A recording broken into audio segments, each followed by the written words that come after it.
Please বন্ধুরা আমার এই চ্যানেলটাকে সাবস্ক্রাইব করে দিও, এতে আমাকে আরও উৎসাহ করবে নতুন নতুন ভিডিও বানানোর জন্য। কেমন? সিংহ মশাই মনের আনন্দে ঘরের মধ্যে ঘুমাচ্ছিল। আর সিংহ মশাইয়ের ঘরে অনেক সোনার অলংকারও ছিল। এই খবর চোর জানতে পারে। আর সেই চোর যে সে চোর নয়, সে এক ভূত চোর। যাক, সিংহটা ঘুমাচ্ছে, আমি এই ফাঁকে ওই ঘরে ঢুকে সোনার অলংকারগুলো চুরি করে নিয়ে পালাবো। টেরই পাবে না আমায়, ধরতেই পারবে না আমায়। আমি সোনার অলংকার নিয়ে পগার পার। বলতে বলতে চোর বাবাজি সিংহের গুপ্তধনের ঘরে ঢুকে পড়ে চুরি করতে। চোর তো এত সোনার অলংকার দেখে খুব খুশি। আর চোর বলে, আমি এগুলো কিছুক্ষণের মধ্যে নিয়ে পোগার পার। আমি চুরি করাতে মাস্টার ডিগ্রি নিয়েছি। ওরে বাপ, কত সোনার অলংকার! এই চুরিটা হয়ে গেলে আমাকে আর চুরি করতেই হবে না। এটাই আমার লাস্ট চুরি মনে হচ্ছে। তারপরে আমি ঘরে বসে খাবো আরাম দারাম করে। যেই না চোর চুরি করতে যাবে, তখন ওই সিংহ ঘুম থেকে উঠে চলে আসে। আরে তুই কে রে? চোর নাকি?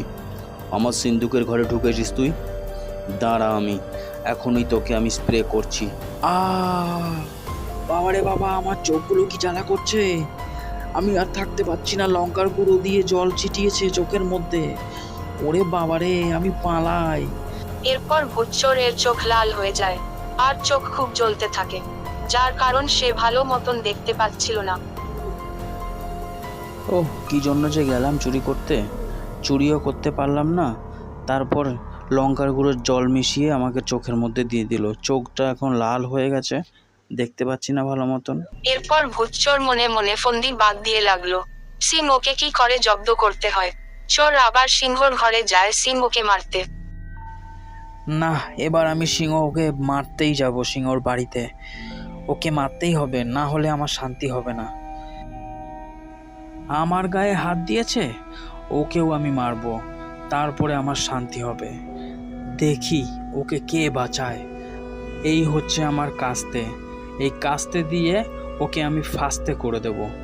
তারপরে ওর লেজটা কেটে দেব। লেজ কেটে দিলেই সব শেষ।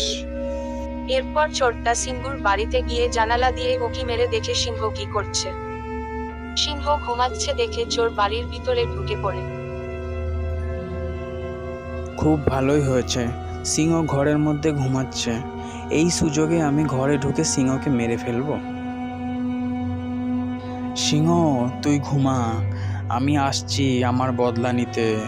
তোকে তো আমি আজকে মারবই, মেরে তারপরে শেষ করব তোকে। আগে সিংহকে মারবো, তারপরে ওর সমস্ত সোনাদানা নিয়ে পালাবো। আর ধরতেই পারবে না আমাকে। আমার একটা চোখ লাল করে দিয়েছে মেরে আমাকে, চোখে লঙ্কার জল দিয়ে। আমি তো এর শাস্তি তুলবই আজকে সিংহকে মেরে, তারপরে সব সোনাদানা নিয়ে পালাবো।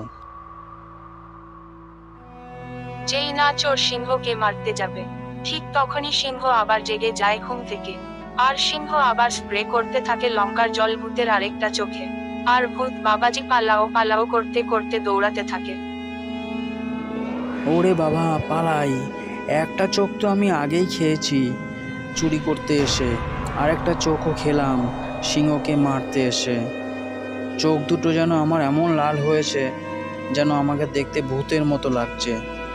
ওহ, শান্তি নেই। দেখেছিস, গত কয়েকদিন ধরে আমাদের আরেক বন্ধু চোর, সে কিন্তু আসছে না।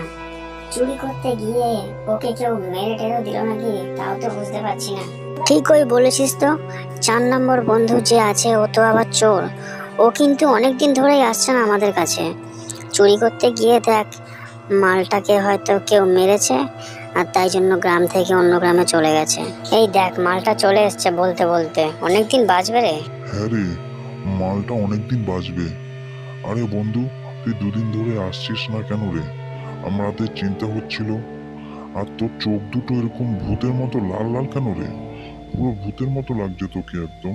এরপর 4 বন্ধু মিলে গল্প করতে শুরু করে, হাসাহাসি করতে শুরু করে, কারণ চুরি করতে গিয়ে সিংহের কাছে মার খেয়েছে। আর বলতে থাকে, তুই কেমন চোর, চুরি করতে গিয়ে 2বার মার খেয়েছি সিংহর কাছে। আরে বলিস না, দুবার গেলাম। যখনই সিংহকে মারতে যাব, তখনই সিংহে জেগে উঠলো আর আমায় লঙ্কার জল স্প্রে করে দিল এক চোখে। আবার যখন চুরি করতেও গেলাম, ঠিক তখনই আবার ঘুম থেকে জেগে উঠলো আর আমার আরেক চোখে লঙ্কার জল স্প্রে করে দিল। চোর হিসাবে তুই একটা সেরকম পাকা চোর নোস, নালে দু দুবার মার খেতে। কি বলিস তোরা, আমি ঠিক বলছি তো? কিরে? হ্যাঁ হ্যাঁ, ঠিকই কথা। আমরাও তো চুরি করেছি আগে, এখন আমরা বসে বসে খাচ্ছি চোরের টাকা। তুই বরং এক কাজ কর, বুঝলি, তুই আমাদের থেকে চোরের ট্রেনিং নে, কিভাবে চুরি করতে হয়। আমরা তোকে ভালো মতন ট্রেনিং দিয়ে দেবো। হ্যাঁ হ্যাঁ, ও ঠিকই কথা বলেছে। কাল তুই আমার সাথে চলে যাস, আমি প্রতিদিন সকালে বাগানে আম চুরি করতে যাই। কালকে তুই আমার সাথে আম চুরি করবি।